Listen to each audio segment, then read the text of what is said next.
Hola amigos, ¿qué tal? Stuart here from Spain Speaks with an update on the current situation here in Spain. Day 121 of the current situation, and we'll have a look at some of the news that has caught my attention over the last couple of days regarding the health situation here in Spain and some other news that has caught my attention. Firstly, a big thanks to people that supported the channel through a small donation. You can see your name here.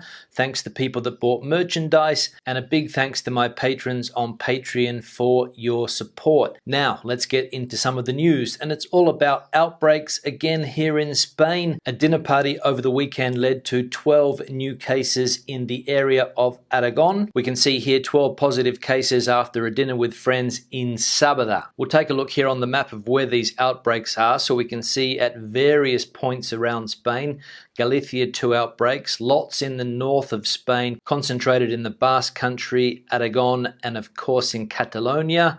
Various outbreaks now in the Valencian community, the Balearic Islands also with various outbreaks, Murcia has various outbreaks, Andalusia as well, and of course an outbreak there in the Canary Islands. Now the situation here is starting to become a bit of a worry, and there's a risk of course that it could get out of control. The Prime Minister today has called an emergency meeting with the Coronavirus Monitoring Committee to follow the evolution of outbreaks. Now there has been some talk in recent times that the whole country could fall into another lockdown. There's been a little bit of mixed messaging regarding this topic. The Minister of Health came out the other day and said that a total lockdown is not completely off the table, but I get the impression that the central government would rather let the autonomous communities handle the health situation, and providing it doesn't get too out of control, lockdowns should be local, as we have seen in Lugo and in the province of Lérida in Catalonia. Now the situation in Lérida or Lleida seems to be out of control, and it is very, very confusing at the moment. The Catalan government over the weekend said that they were going to lock down the entire city of Lérida. We can see here that they were going to harden the confinement of the city and 7 municipalities in the area of Segrià. However, a judge has decided that the government of Catalonia does not have the power to do that, and a court rejected the plan of the Catalan government and prevented Lleida and 7 other municipalities from being confined. Now apparently what happened is the judge decided that the Catalan government didn't have the powers to confine a local population, given that there is no state of alarm. The judge decided that the only power that could enforce a lockdown was the central government. Now this just goes to show how confusing things are here in Spain. If you thought it was confusing during the main lockdown, this has taken it to a whole new level. Firstly, as we saw, the Catalan government decides to lock down an area, then a judge comes out and says that no, they can't do that because they don't have enough power. And then finally, the mayor of Lérida has asked for clarity and questions the decision of the judge to annul the confinement ordered by the Catalan government. So extremely confusing times here in Spain at the moment regarding that particular area. Now the obligatory use of masks again on the front pages of the newspapers here, and another autonomous community has decided to make masks obligatory regardless of social distancing. We can see here that Andalusia has joined in the use of mandatory masks, saying that prevention is better than cure. The president of the Andalusian government, Juanma Moreno, will propose this measure this Monday to the technical committee. If approved, it will take effect within a maximum period of 48 hours. Andalusia, Aragon, Asturias, La Rioja, and Navarra have all joined in making masks mandatory. 10 autonomous communities have already approved the measure or are considering doing so in coming days. And the health department in Andalusia has announced that there will be a fine for those who do not wear masks in Andalusia. Now I mentioned earlier that there is a committee meeting this morning, and the obligatory use of masks is going to be one of the items on the agenda. There is talk that they are considering making it obligatory in all of the autonomous communities here in Spain, the 17 autonomous communities. We just saw that at present there's compulsory use in 10, but the other 7 will probably jump on board over the next couple of days. Now remember that here in Spain, only in recent times have we regained mobility between provinces. However, it is this mobility between autonomous communities that worries epidemiologists, and in particular the exodus of people from Madrid and the Basque Country. And there has been, over the last couple of weeks, of course, lots and lots of people leaving cities like Madrid, heading for the coast, heading for their towns and villages, and of course, according to the experts, making it harder to control the spread of the virus. Now, some news related to British tourism here in Spain and that prickly relationship that they have with the European Union. We can see here that Europeans are telling British tourists to stay away, and Spaniards are the most opposed to the arrival of UK holidaymakers,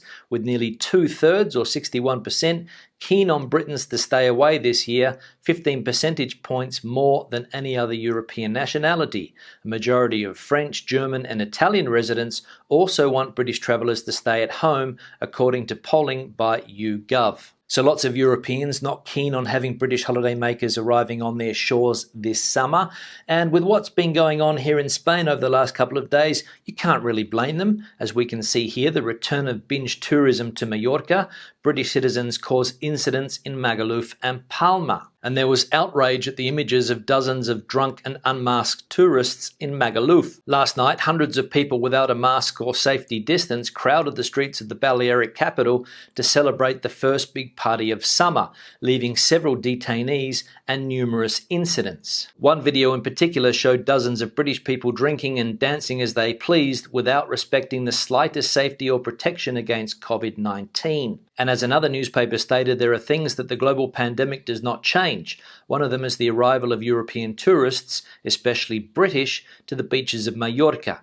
This year, after the opening of air borders, these travellers have settled, as in previous seasons, in areas such as Magaluf, Palma and Calvia, well known for their nightlife. Now we'll just have a quick look at the video in question and you can make up your own minds.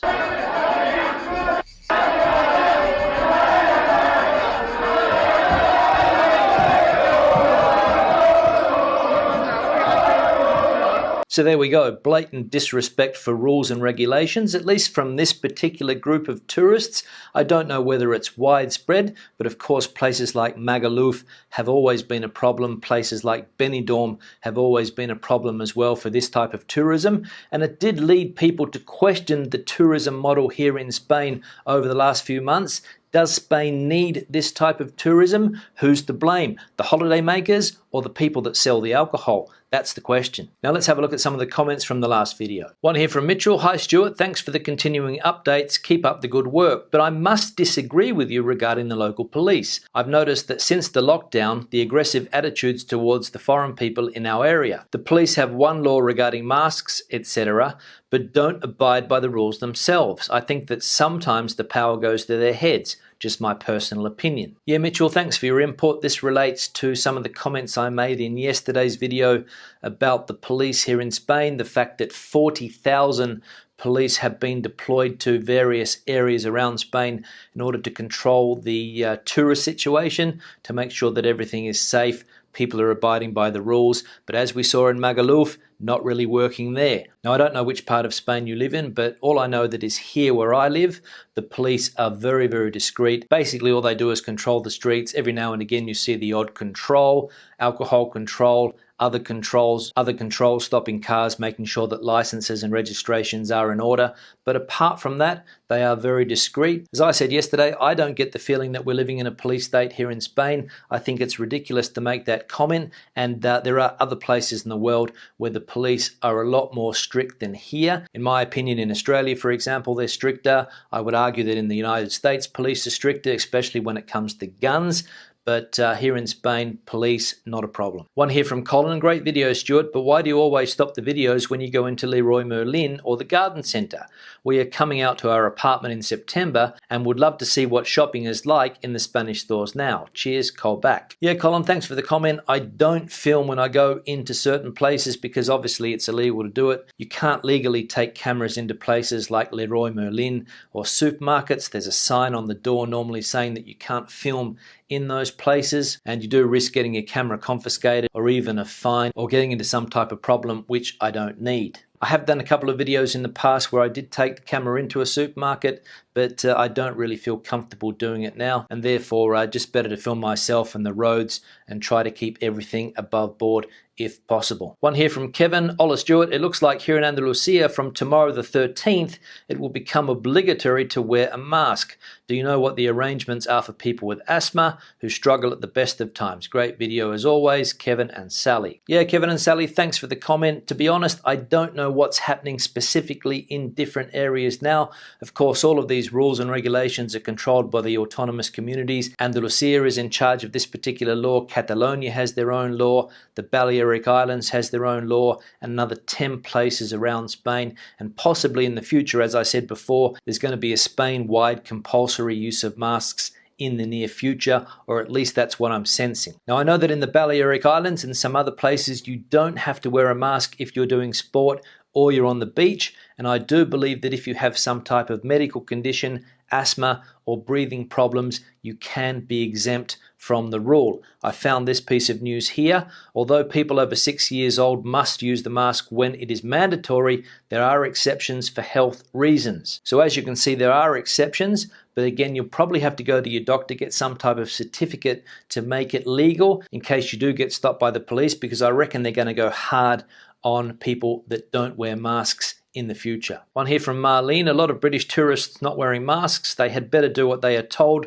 or else a huge fine will wake them up. Yeah, thanks for the comment, Marlene. Personally, I can understand it. If you come to a country, surely you have to follow the rules and regulations of that country. If I go to the UK and I have to wear a mask when I go into a shop, I'm going to do it. It's as simple as that. And to be honest, I can't understand it when I see images like we saw before of groups of young people jumping on cars, not wearing masks, going crazy. They're obviously as drunk as skunks. They don't care about anything except themselves. And that's one of the big problems we're going to have over summer months. And it is a bad look, in my opinion, for British holiday makers, of course, who in the majority, I'm sure, generally abide by the rules. It's only a group of clowns that don't. One here from Cheaper Charlie. Stuart, a loyal watcher long before the virus started.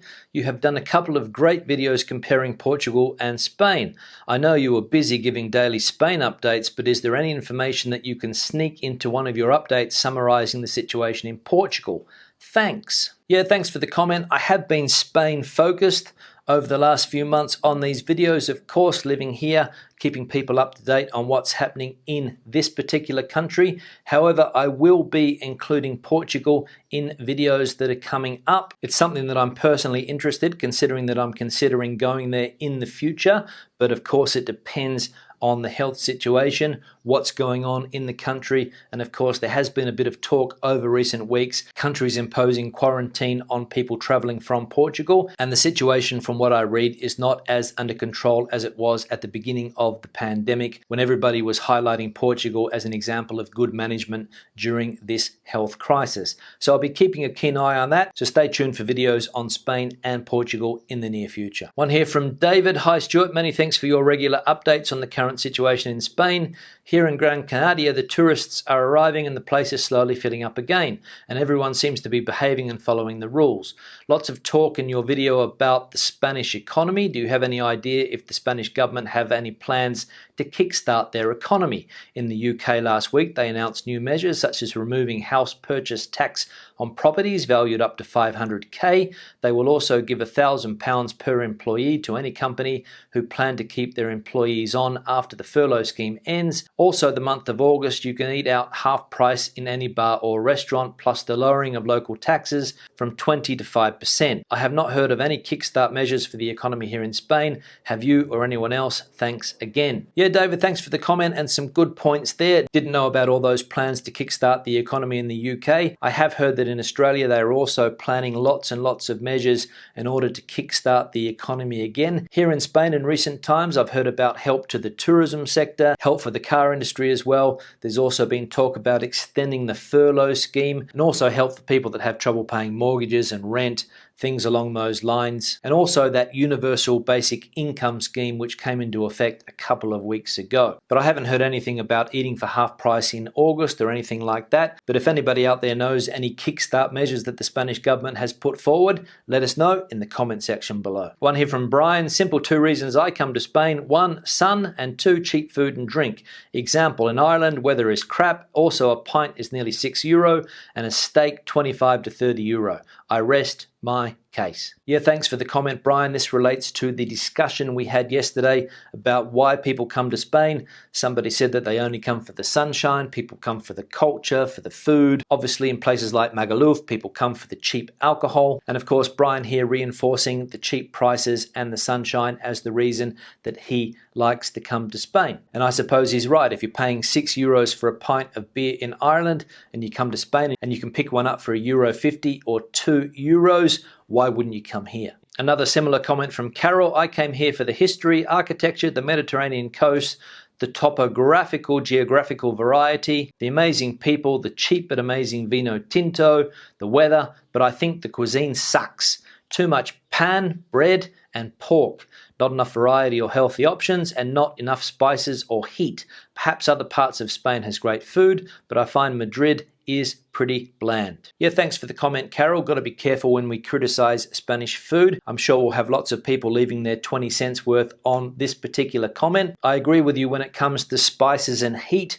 In general, food here is pretty bland. It's not very spicy. I know that a lot of people here don't like spicy food. I don't want to generalize, but virtually everybody I know here doesn't like to put any type of chili or any type of spicy condiment on their food, which is something that for me can be a little bit frustrating. There is a lot of bread, there is a lot of pork, but you can avoid that. I think there is variety. What I referred to the other day was that if you travel to different areas around Spain, there is a lot of variety between regions. I probably wouldn't go as far as to say that the cuisine sucks, but hey, that's your opinion, and we'll see if people back you up. On that note, I'll start to wrap the video up. Questions or comments, please leave them in the section below. Debate the situation out as you normally do.